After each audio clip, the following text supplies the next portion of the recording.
I used to dig endlessly for the golden nugget that'd be my ticket out of poverty and to unlock the knowledge that would lead to a successful life. But when I started to get close to something, then I would get extremely overwhelmed by all the conflicting information that I would find it to be very difficult to put any of it into action. This led to me feeling lost, confused, and left behind. If you could relate to this, it's not your fault. Many of us grew up in a world that didn't prepare us to live a life on our terms. This is probably the most important video that I've made so far. I want to share a list of the things that I've learned that have had a huge impact in my life and that have helped me on a path to live a life on my terms.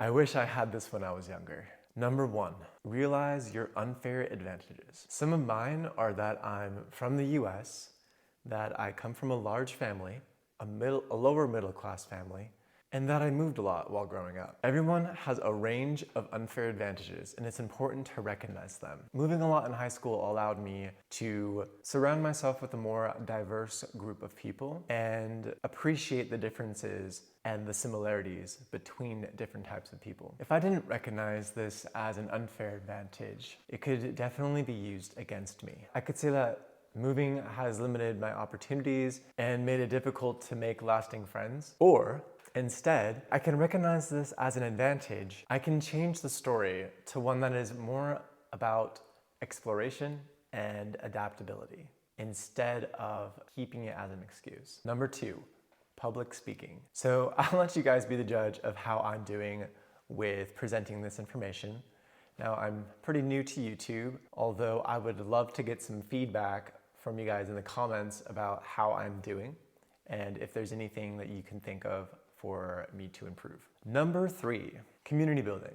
Building on the idea of public speaking, I think it's really important to either learn how to build a community or be a part of a community in some way. I worry about the lack of community that is plaguing our society nowadays. I think it's extremely important for overall health and well-being to cultivate a sense of community. Number 4, financial literacy. It is time to learn about the differences between assets and liabilities and learn how to spend consciously instead of unconsciously. Stop getting frustrated about finances and start learning the language little by little. There's a lot of free and low-cost resources about this topic. 5, psychology. This allows you to see yourself and others in a multidimensional way. It has definitely helped me understand myself and others way better. A good place to start about this is by studying a man named Carl Jung.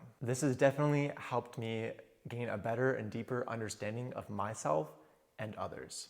Number 6, using credit. Okay, now that you have some financial literacy and you can understand what drives your behavior, now it's time to use credit as your friend rather than your enemy. When used well, credit can be a massive tool to leverage that could catapult you to a life that is on your terms. Number 7, Blue Zone diet. So I've slowly been implementing this into my life because it can be pretty expensive to avoid processed foods and solely eat like a whole food diet. I'd like to reach a point where I don't have to feel inclined to go out to eat and I'd have things at home readily available. So personally, I'm taking baby steps towards this. Number 8, leadership. So I've mostly been inclined to lead teams, although that doesn't always mean I was a great leader. At the start, I had a real difficult time delegating tasks,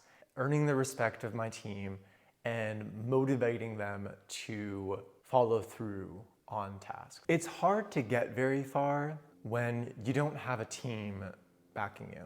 A lot of the highly successful people have a team and are able to motivate that team towards a shared mission. So I think it's super important to be able to understand other people's motivations and their goals and have a large enough vision to fit their goals into your vision. And I think this is part of the reason why I find leadership to be such an important skill to have. Number 9, emotional intelligence. A great place to start about emotional intelligence and an easy read is this book called How to Stop Worrying and Start Living by Dale Carnegie. Being able to understand my emotions and the emotions of other people around me is an extremely helpful skill, especially for this next skill. If you have gotten value from this video so far, please consider liking and subscribing. Number 10,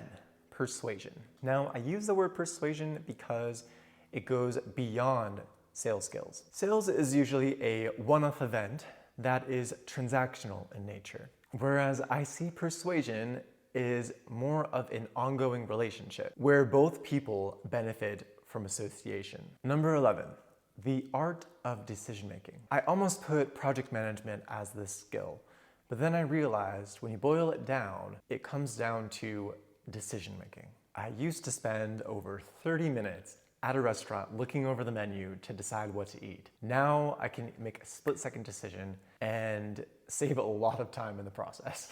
This skill has become increasingly important in my life as I'm taking on greater challenges. I really think there are levels to this, and I really want to give this topic the attention it deserves, so I'll be making a video about this shortly. Number 12, accountability to yourself and others. I stress the accountability to yourself part because for me, I find it all too easy to set aside the appointments with myself and keep appointments with others. Learning to keep appointments with myself has become a game changer in meeting my personal goals. One way that I'm combating this is by having a weekly accountability call with a couple of my buddies so that way we are making sure that we're following through with our goals and not procrastinating them to no end. 13, learn critical versus wishful thinking. I realize the complete irony it would be if I told you how to think. So instead, I will share an example of a framework that I use that allows me to think more critically. One way